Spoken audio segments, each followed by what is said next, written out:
You know, President Obama and Vice President Biden are about to announce their proposals on what the federal government can do to curb gun violence. Should happen in the next hour.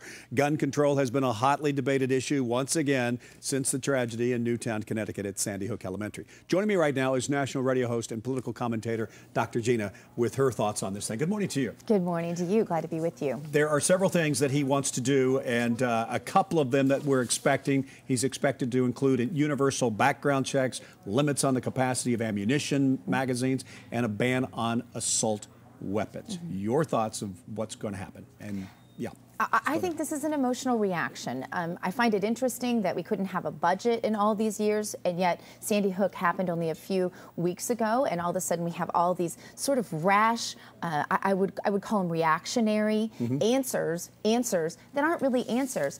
As a person with a background in psychology, I think in terms of research, what actually works? Where is the data on these issues?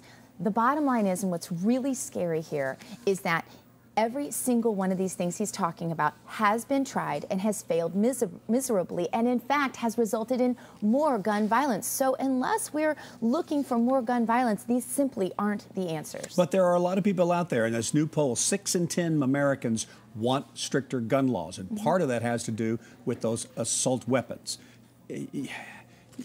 What are your thoughts that more and more people are feeling the frustration in this country that something needs to be done? We're all feeling the frustration, and the bottom line is that the left has done, as they always do, a much more effective PR job than the other side has done. And that's where you see that 6 of 10. Those 6 people in 10 aren't wanting necessarily more gun laws. They're wanting an answer.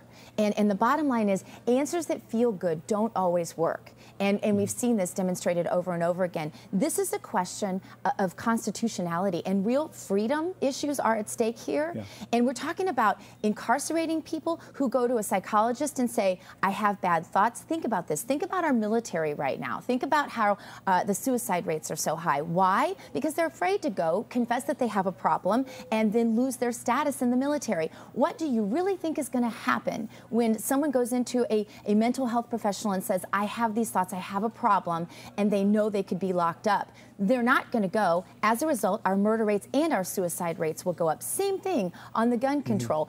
Banning assault weapons is not going to control the number of people being killed by guns. These aren't real answers, and the bottom line is everywhere they've been tried, they've failed. That's what's scary to me. And you mentioned to me in just the city of Chicago, where violence is very prevalent, it's handguns that kill people more than assault rifles. Exactly. And so these are things that might feel good, but the reality is they're undermining our constitutional rights to freedom. The bottom line is freedom always comes with risk. We can't feel completely safe in a free society. You can feel pretty safe under tyranny. You can feel pretty safe in a prison, but you're not free.